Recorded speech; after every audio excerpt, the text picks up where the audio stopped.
Welcome to Glasgow. We're here in this Scottish city of bridges, music, and amazing food. We were not disappointed by the delicious vegan options here. These are our top places. And if you like controversial pizza toppings, then be warned. Number 1 may shock you. In fourth place is the Hug and Pint.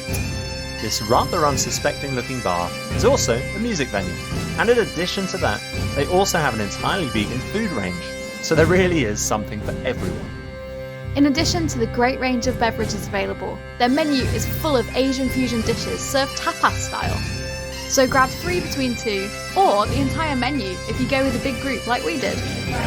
Now we'll be here all day as we go through each and every dish that we tried. So what you can see is a show reel of all the vibrant colours and beautiful presentation available. Some were hot, others were not. Some had tofu, others aubergines. There was even some tempeh in there for good measure. The strangest thing was definitely the mushroom rice pudding. Yeah, that was a little unusual, but it certainly filled us up for the rest of the evening spent listening to the wonderful range of artists and music at the gig downstairs.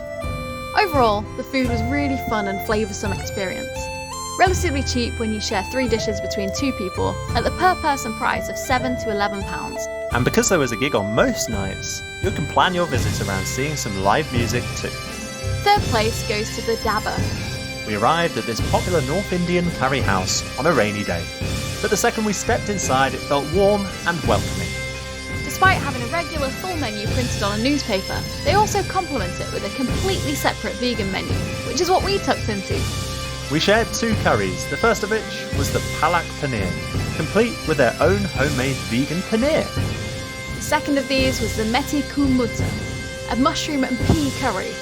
They complemented each other beautifully, with the former being rich and flavoursome, and the latter being warming and creamy.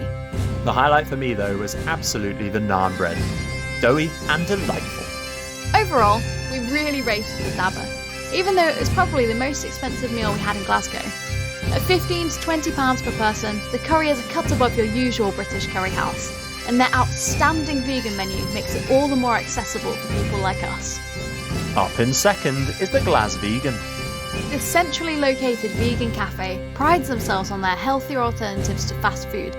Open from breakfast to early evening, this is the place to head to if you're after a little treat. Whether you fancy burgers, a hot dog, or in my case, a mac and cheese, they have it all. This one was everything I wanted for my lunch. Topped with nutritional yeast, it made it taste extra cheesy. And those smoky bacon bits were to die for. Well, I had the doner verbad, a toasted wrap with carrot, cabbage and kebabi mock meat. This well-seasoned and delightfully homemade dish really makes it wrong to call this junk food, as it tasted and felt healthy. Overall, when you think of junk food, you think of greasy and unhealthy. But this place does not leave you feeling that way when you've finished. The food is presented beautifully, and at £8 to £10 per person, it really feels like a bargain too. And in first place is Mono. Another music venue crossed with a vegan cafe, Mono serves a wide range of Scottish and British pub food. But this stuff is a little fancier than you might expect, with real innovation going into crafting their menu. We came here on a mission, and that mission was to try a vegan version of Scotland's most famous dish, haggis. And if you've seen our previous video, you'll have seen that we succeeded in that mission. If you haven't, there's a link popping up now, so don't miss out. And we didn't just succeed, we exceeded. First we had the haggis and potato hash, giving us a more traditional taste of this most traditional of dishes, before going completely experimental and trying fully vegan haggis on a pizza. Surprisingly, it really worked on a pizza, and I was impressed as I had no idea what to expect.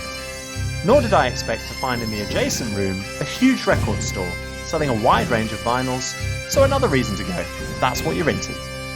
Overall, the menu had so much more than just haggis, and we were a little sad that we didn't get to try anything else due to the nature of our short visit.